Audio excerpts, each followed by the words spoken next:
அந்த ஜெய் ஸ்ரீராம் அப்படிங்கிற முழக்கமே கடவுள் தொடர்புடைய ஒரு முழக்கமாக வைக்கப்படலை அப்படிங்கிறத நம்ம முதல்ல புரிஞ்சுக்கணும்.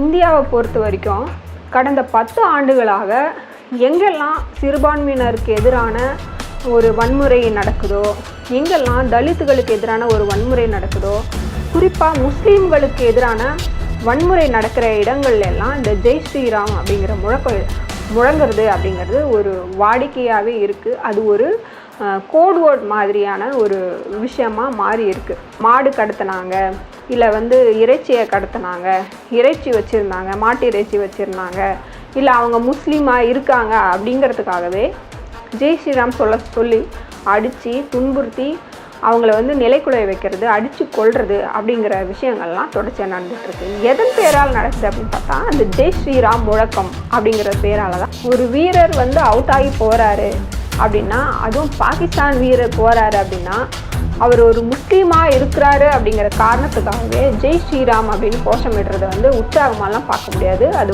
முழுக்க திப்பு வார்த்தை தான் அந்த ஜெய் ஸ்ரீராம் அப்படிங்கிறது. இது ஒரு கடவுளையோ ஒரு மதத்தையோ சார்ந்த ஒரு விஷயமா இல்லை. ஒரு கொலைக்கருவியாக தான் இந்த ஜெய் ஸ்ரீராம் அப்படிங்கிற ஒரு வார்த்தை பயன்படுத்தப்பட்டு வருது. ரெட் சி பார்வையாளர்களுக்கு வணக்கம். நான் நந்தினி. இந்த ஆண்டு உலகக்கோப்பை கிரிக்கெட் போட்டிகளை இந்தியா நடத்திட்டு வருது. கிரிக்கெட் போட்டிகள்னால் இந்தியர்கள் பயங்கர உற்சாகமாகிடுவாங்க. அதுவும் உலகக்கோப்பை கிரிக்கெட் போட்டினா கேட்கவா வேணும், ரொம்ப உற்சாகமாக கொண்டாடுவாங்க. அங்கே ஊடகங்கள் நிறைய பேசுவாங்க அதை பற்றி. அப்படியெல்லாம் இல்லாமல் இப்போது இருக்க இந்த சூழலில் இந்த உலகக்கோப்பையை இந்தியா ஹோஸ்ட் பண்ணுதா அப்படிங்கிற கேள்வி கேட்குற அளவுக்கு எந்த விளம்பரங்கள் எதுவுமே இல்லாமல் ரொம்ப ஏதோ ஒரு பல போட்டிகள் நடக்குது, அதில் இதுவும் ஒரு போட்டி அப்படிங்கிற மாதிரியான நிலைமையில தான் நடந்துட்டுருக்க இந்த உலகக்கோப்பை போட்டிகளை இந்தியா ஹோஸ்ட் பண்ணிகிட்ருக்கு. இந்த குற்றச்சாட்டுகளை கிரிக்கெட் ரசிகர்கள் தொடர்ந்து முன் வச்சுட்டு வராங்க. உலகக்கோப்பை போட்டிகள் அப்படிங்கிறது தான் உண்மையான கிரிக்கெட் அப்படின்றது. ஐபிஎல் அப்படிங்கிறது பொழுதுபோக்குக்காக நடத்தப்படுற ஒரு விளையாட்டு. இந்த ஐபிஎல் அளவுக்கு இந்த உண்மையான கிரிக்கெட் போட்டிக்கு எந்தவித முக்கியத்துவமும் இன்னைக்கு இருக்கிற இந்திய கிரிக்கெட் வாரியத்தால் முன்னெடுக்கப்படல. குறிப்பாக குஜராத் மாநிலம் அகமதாபாத்தில் நடந்த பல போட்டிகளில் அங்கே ஸ்டேடியம் ஃபுல்லாக காலியாக இருந்தது அப்படின்லாம் ஊடகங்களில் செய்தி வெளியாச்சு. யாரும் கிரிக்கெட் ரசிகர்கள் யாரும் பார்க்க வரல. இதுவே ஐபிஎல் போட்டிகள் அப்படின்னா அங்கே ஸ்டேடியம் நிரம்பி வழியும். ஆனால் இந்த உண்மையான கிரிக்கெட் போட்டிக்கு இப்போ ஸ்டேடியம்லாம் காலியாக இருக்குது. போதிய முக்கியத்துவத்தை இந்திய கிரிக்கெட் வாரியம் கொடுக்கல அப்படின்ற குற்றச்சாட்டுகள்லாம் வைக்கப்படுது.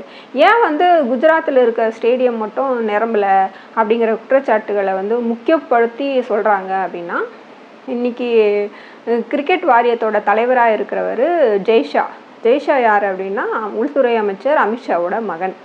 எந்தவித கிரிக்கெட் பின்புலமும் இல்லாமல் ஒரு ரசிகராக மட்டுமே இருந்து கிரிக்கெட் வாரியத்தோட தலைவரானவர் தான் ஜெய்ஷாவுக்கு இந்த பதவி எப்படி கிடைச்சிருக்கும் அப்படின்றத யூகிக்க வேண்டியதே இல்லை. இது அரசியலில் இருக்கிற மிக செல்வாக்கான நபர் அப்படிங்கிற அடிப்படையில், உள்துறை அமைச்சராக இருக்கிற அமித்ஷாவோட மகன் அப்படிங்கிற அடிப்படையில் அவருக்கு இந்த பதவி வழங்கப்பட்டிருக்கு. இந்திய கிரிக்கெட்டை வளர்த்தெடுக்கிறதுக்கு சரியான கவனம் செலுத்தப்படலை, இந்த கிரிக்கெட் வாரியம் தொடர்ந்து செயல்படாமல் இருக்குது அப்படிங்கிற குற்றச்சாட்டுக்களை ரசிகர்கள் மட்டும் வைக்கல, பெரிய கிரிக்கெட் பிளேயர்ஸே இந்த விஷயத்தை சொல்லியிருக்காங்க. இப்படி ஒரு சூழலில் இந்தியா பாகிஸ்தான் 2 நாடுகளுக்கும் இடையே ஒரு போட்டி நடந்தது. அந்த போட்டி அகமதாபாத் ஸ்டேடியத்தில் நரேந்திர மோடி ஸ்டேடியத்தில் அந்த போட்டி நடந்தது. அந்த போட்டியில் பாகிஸ்தான் வீரர் ரிஸ்வான் அவுட் ஆகி வெளியே வரும்போது அங்கே குழுமி இருக்கிற ரசிகர்கள் போலவே நடந்துக்கல, ரொம்ப மோசமான ஒரு பிஹேவியராக ஜெய் ஸ்ரீராம் அப்படிங்கிற மாதிரி முழக்கமிடுறாங்க. ஏன் இது ஜெய் ஸ்ரீராம் அப்படிங்கிறது மோசமான பிஹேவியராக இருக்குது அப்படின்னு இன்றைக்கி எல்லாரும் பேசிகிட்டு இருக்காங்க அப்படின்னா, பாகிஸ்தான் அப்படிங்கிறது வெளிப்படையான ஒரு இஸ்லாமிய நாடு. தொடர்ச்சியாக பாகிஸ்தானுக்கும் இந்தியாவுக்கும் ஒரு எதிரி நாடு அப்படிங்கிற மாதிரியான ஒரு பிம்பம் சிலரால் கட்டமைக்கப்பட்டு வந்துக்கிட்டே இருக்குது. அதன் தொடர்ச்சியாக வேறு மதத்தை, இஸ்லாம் மதத்தை சார்ந்த அந்த பிளேயர்ஸ், அந்த நாட்டோட பிளேயர்ஸுக்கு எதிராக ஜெய் ஸ்ரீராம் அப்படிங்கிற ஒரு முழக்கத்தை அந்த ரசிகர்கள் அப்படின்னு சொல்லப்படுற அந்த இந்துத்துவ குண்டர்கள் வைக்கிறாங்க. அவங்க மட்டும் இல்லை, ஒட்டுமொத்த அரங்கமே, அந்த அரங்கம் முழுக்கமே ஜெய் ஸ்ரீராம் அப்படிங்கிற கோஷம் வந்து எதிரொலிக்குது. இந்த விஷயம் இன்னைக்கு ஹெட்லைன்ஸில் வர அளவுக்கு ரொம்ப விஸ்வரூபம் எடுத்திருக்கு. குறிப்பாக சர்வதேச அளவில் இந்த விஷயம் பேசப்படுது. பொதுவாக இந்த ஜெய் ஸ்ரீராம் அப்படிங்கிற முழக்கமே எப்படி இருக்குது அப்படின்னா, இது ஒரு கடவுள் தொடர்புடைய ஒரு முழக்கமாக வைக்கப்படல அப்படிங்கிறத நம்ம முதல்ல புரிஞ்சுக்கணும். ஒரு கடவுள் மேலே நம்பிக்கை இருக்கிறவங்க அவங்க வீட்டில் வச்சுப்பாங்க, கோயிலுக்கு போவாங்க, அங்கே இருப்பாங்க. இல்லை ஒரு ஒரு ஒரு மதம் தொடர்பான நிகழ்வு நடக்கும்போது அதுக்கான முழக்கங்கள் எழுப்பப்படுறது வாடிக்கையான விஷயம். ஆனால் இந்தியாவை பொறுத்த வரைக்கும் கடந்த 10 ஆண்டுகளாக எங்கெல்லாம் சிறுபான்மையினருக்கு எதிரான ஒரு வன்முறை நடக்குதோ, எங்கெல்லாம் தலித்துகளுக்கு எதிரான ஒரு வன்முறை நடக்குதோ, குறிப்பாக முஸ்லீம்களுக்கு எதிரான வன்முறை நடக்கிற இடங்கள்ல எல்லாம் இந்த ஜெய் ஸ்ரீராம் அப்படிங்கிற முழங்குறது அப்படிங்கிறது ஒரு வாடிக்கையாகவே இருக்குது. அது ஒரு கோட்வேர்ட் மாதிரியான ஒரு விஷயமா மாறி இருக்குது. அடிச்சுட்டு ஜெய் ஸ்ரீராம் அப்படின்னு முழங்கிட்டு அந்த மாடு கடத்தினாங்க, இல்லை வந்து இறைச்சியை கடத்தினாங்க, இறைச்சி வச்சுருந்தாங்க, மாட்டு இறைச்சி வச்சுருந்தாங்க, இல்லை அவங்க முஸ்லீமாக இருக்காங்க அப்படிங்கிறதுக்காகவே ஜெய் ஸ்ரீராம் சொல்லி அடித்து துன்புறுத்தி அவங்கள வந்து நிலைக்குலைய வைக்கிறது, அடித்து கொள்வது அப்படிங்கிற விஷயங்கள்லாம் தொடர்ச்சியாக நடந்துகிட்ருக்கு. எதன் பேரால் நடக்குது அப்படின்னு பார்த்தா, அந்த ஜெய் ஸ்ரீராம் முழக்கம் அப்படிங்கிற பேரால் தான் இந்த விஷயங்கள்லாம் தொடர்ச்சியாக நடக்குது. அதுதான் இன்றைக்கி வந்து பேசு பொருளாக இருக்குது. அதாவது ஒரு கொலை செய்கிறதுக்கான ஒரு வெறுப்பை உமிழ்வதற்கான ஒரு கோட்வேர்டு மாதிரி தான் அந்த ஜெய் ஸ்ரீராம் அப்படிங்கிற ஒரு முழக்கம் வந்து இன்றைக்கி இந்துத்துவ காவிகளால் முழக்கப்படுது. இது வந்து வெறுமனே ஒரு கடவுள் சார்ந்த ஒரு விஷயமா இல்லை. ஒரு முஸ்லீம்கள் சொல்கிறது போலவோ, இல்லை கிறிஸ்துவர்கள் சொல்வது போலவோ இந்த ஒரு மதத்தை கடவுளை நம்புகிற, கடவுள் தான் எல்லாம் அப்படின்னு சொல்லக்கூடிய ஒரு முழக்கமாக இல்லை இது. அப்படிங்கிறதுனால தான் ஜெய் ஸ்ரீராம் அப்படின்னு இந்த முஸ்லீம் பிளேயர்ஸ், பாகிஸ்தான் பிளேயர்ஸ்க்கு எதிராக இப்படி முழங்குறதுனால தான் இன்றைக்கி சர்வதேச அளவில் இந்த விஷயம் பேசுபொருளாக இருக்குது. அதாவது இந்தியாவில் வெறுப்பு பிரச்சாரம் நடக்கலை, இந்தியாவில் வெறுப்பான விஷயங்கள் எதுவுமே நடக்கலை அப்படின்னு வெளியுறவுத்துறை அமைச்சர் ஜெய்சங்கர் கூட சமீபத்தில் சொல்லியிருந்தார்.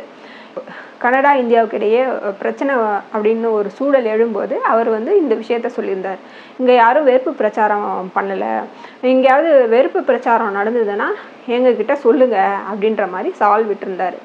அவர் சொன்ன அந்த காலகட்டத்திலேயே நடந்த பல்வேறு தாக்குதல்கள், வெறுப்பின் பெயரால் நடத்தப்பட்ட தாக்குதல்கள், முஸ்லீம்களுக்கு எதிராக நடத்தப்பட்ட தாக்குதல்கள், கிறிஸ்துவர்களுக்கு எதிராக நடத்தப்பட்ட தாக்குதல்கள், தலித்துகளுக்கு எதிராக நடத்தப்பட்ட தாக்குதல்கள் அப்படின்னு பல விஷயங்களை எடுத்து போட்டு பிரபல நாளிதழ் டெலிகிராஃப் இந்த விஷயத்தை இதெல்லாம் வெறுப்பு பிரச்சாரம் தான் பாருங்க அமைச்சரே அப்படிங்கிற மாதிரி ஒரு கட்டுரையை வந்து முகப்பு கட்டுரையை வெளியிட்டிருந்தாங்க. இந்த விஷயங்கள்லாம் நடந்துட்டு வர பின்னணியோட இந்த கிரிக்கெட்டில் இன்னைக்கு நடந்த இந்த விஷயம், இப்போ நடந்த இந்த விஷயம் அதெல்லாம் சேர்த்து பார்க்கும்போது இவங்க இந்தியா அப்படிங்கிற ஒரு நாட்டை இவங்க என்னவா மாற்றி வச்சுருக்காங்க அப்படிங்கிறதெல்லாம் இன்னைக்கு சர்வதேச சமூகம் வந்து கேள்வி எழுப்பிக்கிட்டு இருக்கு. குறிப்பாக பார்த்தீங்கன்னா அந்த குஜராத்தில் 2002 நடந்த படுகொலை, அதாவது முஸ்லீம்களுக்கு எதிரான படுகொலைக்கு முன்னாடி அந்த களத்தை தயார்படுத்துறதுக்காக காவி குண்டர்கள் வந்து என்னென்ன விஷயங்களை செயல்படுத்தினாங்க அப்படின்னு பத்திரிகை Revathi Lal anatomy of hate அப்படிங்கிற ஒரு நூலில் பல விஷயங்களை குறிப்பிட்றாங்க. அதில் ஒரு விஷயம்தான் இந்த கிரிக்கெட் போட்டிகள், அதாவது இந்தியா வெர்சஸ் பாகிஸ்தான், இந்த கிரிக்கெட் போட்டிகளில் முன் வச்சு வெறுப்பு பிரச்சாரத்தை அவங்க தூண்டி விட்டது. பாகிஸ்தான் இந்தியாவுக்கு எதிரான போட்டியில் பாகிஸ்தான் ஜெயிச்சிருச்சுன்னா பாகிஸ்தான் வாழ்க அப்படின்னு முஸ்லீம்கள், குஜராத்தில் வசிக்கிற முஸ்லீம்கள் கோஷமிட்டாங்க அப்படின்னு ஒரு புரளியை கிளப்புறது. அப்புறம் வந்து பாகிஸ்தான் ஜெயிச்சதுனால இந்த குஜராத்தில் இருக்க இந்த மசூதியில் பாகிஸ்தான் கொடியேற்றினாங்க அப்படின்னு வெறுப்பு பிரச்சாரத்தை சொல்கிறது. இதன் மூலமாக அங்கே வசிக்கக்கூடிய இந்துக்களை ஒன்றிணைக்கிறது. இந்த மாதிரி இவங்க பாகிஸ்தானுக்கு ஆதரவான நபர்களாக இங்கே வாழக்கூடிய முஸ்லீம்கள் இருக்கிறாங்க, அதனால் இவங்களை வந்து நம்ம வந்து ஜாக்கிரதையாக பார்த்துக்கணும், இவங்களை வந்து கொன்றொழிக்கணும், இவங்களை வந்து அடித்து துரத்தணும் அப்படிங்கிற மனப்பான்மையை வந்து அங்கே இருக்கிற இந்த காவி குண்டர்கள் தொடர்ச்சியாக பரப்புனாங்க. ஒரு மசூதி மேலே முஸ்லீம் கட்சி சார்ந்த ஒரு கொடி பறக்குது. இந்தியாவில் இருக்கிற முஸ்லீம் கட்சி சார்ந்த ஒரு கொடி பறக்குது. அந்த கொடியை பாகிஸ்தான் கொடி அப்படின்னு பிரச்சாரம் பண்ணுறது. ஆக்சுவலாக பாகிஸ்தான் கொடி மட்டும் இல்லை, முஸ்லீம் கட்சிகள் தொடர்பான கொடிகள் எல்லாத்துலேயும் பச்சை நிறம் அப்படிங்கிறது இடம்பெற்றிருக்கும். இந்த பச்சை நிறம் இடம்பெற்றது அப்படிங்கிற ஒரே காரணத்துக்காக இந்த பாகிஸ்தான் கொடியை இந்த மசூதியில் பறக்க விட்டுருக்காங்க அப்படின்னு தொடர்ந்து வெறுப்பு பிரச்சாரம் செய்கிறது. அதாவது பாகிஸ்தான் வென்றுருச்சு, பாகிஸ்தான் கிரிக்கெட்டில் வந்து வென்றுருச்சு, அதனால் இந்த மசூதியில் இந்த பாகிஸ்தான் கொடியை ஏற்றி வச்சு கொண்டாடுறாங்க அப்படின்னு புரளி கிளப்புறது. அப்படிங்கிற வகையில் தான் மெதுவாக அந்த படுகொலைகளுக்கான களத்தை குஜராத் மாநிலத்தில் இருந்த காவிகள் வந்து தயார்படுத்தினாங்க. இந்த விஷயங்களை அந்த புத்தகத்தில் தெளிவாக அந்த பத்திரிகையாளர் குறிப்பிட்டிருப்பாங்க. அது அப்படி வளர்ந்து தான் அந்த 2002 மிகப்பெரிய அளவிலான ஒரு இனப்படுகொலை அரங்கேற்றப்பட்டது. பல 2000க்கும் மேற்பட்ட முஸ்லீம்கள் இனப்படுகொலை செய்யப்பட்டாங்க.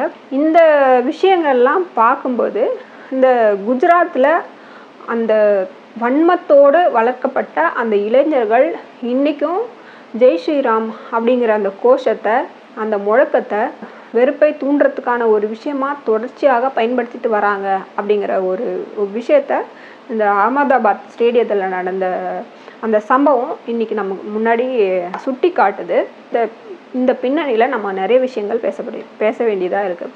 இன்றைக்கி ஏஷியன் கேம்ஸ் வந்து நடந்துகிட்ருக்கு. இந்த ஏஷியன் கேம்ஸில் 107 பதக்கங்களை இந்தியா வாங்கியிருக்கு. குஜராத் மாநிலத்திலேருந்து ஒரு பதக்கம் கூட வெல்லலை. இந்த விஷயங்கள் உணர்த்துற ஒரு உண்மை என்னன்னா, வளர்ச்சின்னு சொல்லிட்டு குஜராத் வளர்ந்துருச்சு அப்படின்னு சொல்லிட்டு பொய்யான பிம்பத்தில் ஒரு கேடுகட்ட ஒரு தலைவர் தகுதியே இல்லாத ஒருத்தரை இந்திய பிரதமராக நம்ம மக்கள் வந்து ஏற்றி வச்சுருக்காங்க. குறிப்பிட்டு சொல்ல போனால் வட மாநில மக்கள் வந்து ஒன்றுமே இல்லாத ஒரு நபரை இன்றைக்கி வந்து ஒரு நாட்டின் பிரதமராக்கி 10 ஆண்டு காலமாக இந்தியாவை ஒரு பின்னோக்கி இழுத்துக்கிட்டு இருக்காங்க அப்படின்னு சொல்லலாம். குஜராத்லேயே வளர்ச்சின்னு சொல்கிற இந்த குஜராத்தோட நிலைமை என்னன்னு பார்த்தாக்க, ஏஷியன் போட்டிகளில் ஒரு பதக்கம் கூட வெல்ல முடியாத நிலையில் தான் இருக்குது அப்படிங்கிறது ஒன்று. இன்னொன்று, கல்வி அப்படிங்கிற ஒரு விஷயத்திலும் சரி, மருத்துவ கட்டமைப்பு அப்படிங்கிற ஒரு விஷயத்திலும் சரி, எல்லா விஷயத்துலையும் குஜராத் அப்படிங்கிறது பின்னோக்கி தான் இருக்குது. இதுதான் புள்ளி விவரங்கள் சொல்லக்கூடிய உண்மையாக இருக்குது. ஒட்டுமொத்த அந்த சமூகத்தையே, ஒட்டுமொத்த மாநிலத்தையே இந்த வெறுப்பு பிரச்சாரத்தின் பேரில் அழிச்சிருக்காங்க, நஞ்சை புகுத்திருக்காங்க. அந்த இளைஞர்கள் மத்தியில் நஞ்சை புகுத்திருக்காங்க அப்படின்னு தான் நம்ம சொல்ல வேண்டியிருக்கு. அவங்களோட அரசியலுக்காக இந்த இளைஞர் பட்டாளத்தை அவங்க பயன்படுத்திட்டு இருக்காங்க அப்படிங்கிறத நம்ம வந்து புரிஞ்சிக்க வேண்டியதாக இருக்குது. ஓபிசி இடஒதுக்கீடு பற்றியோ, இல்லை தங்களுக்கு வந்து வேலை வாய்ப்பு இல்லை, தங்கள் பின்தங்கி இருக்கோம், தங்கள் மாநிலம் வந்து வளர்ச்சிங்கிற பேரில் ஒன்றுமே இல்லாத ஒரு நிலையில் இருக்குது, நமக்கு ஜெய் ஸ்ரீராம் அப்படின்னு சொல்கிறதோ, இல்லை வந்து பாரத் மாதா கி ஜே அப்படின்னு சொல்கிறதோ சோறு போடாது அப்படிங்கிறதோ உணர முடியாத நிலைமையில தான் அந்த மாநிலம் மக்கள் வந்து இருக்காங்க. அகமதாபாத்தில் இப்படி ஒரு கேவலமான சம்பவம் நடந்திருக்கு அப்படின்னுட்டு சுட்டி காட்டி தமிழ்நாடு விளையாட்டுத்துறை அமைச்சர் உதயநிதி ஸ்டாலின் அவர்கள் தன்னுடைய கண்டனத்தை ட்விட்டரில் பதிவு செய்திருந்தார். இந்த விஷயம் வந்து ரொம்ப கீழ்த்தரமான வெறுப்பு சம்பவமாக இருக்குது, விளையாட்டை ஒரு விளையாட்டாக தான் பார்க்கணும் அப்படிங்கிற மாதிரி அவர் வந்து அந்த கருத்தை சொல்லியிருந்தார். உதயநிதி ஸ்டாலினுக்கு பதில் சொல்கிறேன் அப்படிங்கிற பேரில் திருப்பதி நாராயணன் அவர் வந்து தன்னோட ட்விட்டரில் ஒரு பதிவை வெளியிட்டிருக்காரு. அந்த பதிவில் என்ன சொல்கிறாரு அப்படின்னா, இதை வந்து நீங்கள் எப்படி விளையாட்டாக பார்க்க முடியும், கிரிக்கெட் ரசிகர்கள் உற்சாக மிகுதியில் தங்களுடைய மகிழ்ச்சியை வெளிப்படுத்துகிற விதமாக ஜெய் ஸ்ரீராம் அப்படின்னு கோஷமிடுறாங்க அப்படின்னு திருப்பதி நாராயணன் சொல்லியிருக்காரு. அதாவது உற்சாக மிகுதியில் வந்து என்ன சொல்லுவாங்க, இந்தியா வாழ்க, இல்லை பாரத் மாதா கி ஜெய் அப்படின்ற மாதிரியான முழக்கத்தை கூட சொல்லலாம். அதெல்லாம் விட்டுட்டு ஜெய் ஸ்ரீராம் அப்படின்னு சொல்கிறாங்க. இந்த ஜெய் ஸ்ரீராம் ஏற்கனவே நம்ம 10 ஆண்டு காலமாக என்ன பார்த்தோம், ஜெய் ஸ்ரீராம் அப்படிங்கிற ஒரு முழக்கம் அப்படிங்கிறது முஸ்லீம்களை கொல்றதுக்கும், முஸ்லீம்களை அடிக்கிறதுக்கும், தலித்துகளை அடிக்கிறதுக்கும், கிறிஸ்துவர்களை அடிக்கிறதுக்கும் ஒரு கீவேர்டாக தான் பயன்படுத்தப்பட்டிருக்கு. அமித்ஷா, ஜெய்ஷா, நரேந்திர மோடி ஸ்டேடியம், குஜராத் மாடல் அப்படிங்கிறதே இந்த கேவலமான வெறுப்பு அரசியலை முன் வச்சு தான் கட்டி எழுப்பப்பட்டிருக்கு அப்படிங்கிற விஷயத்த இந்திய மக்களும் சரி, உலக மக்களும் சரி, சமத்தையாக இந்த சம்பவம் மூலமாக தெளிவாக புரிஞ்சிட்ருப்பாங்கன்னு நினைக்கிறேன். நன்றி, வணக்கம்.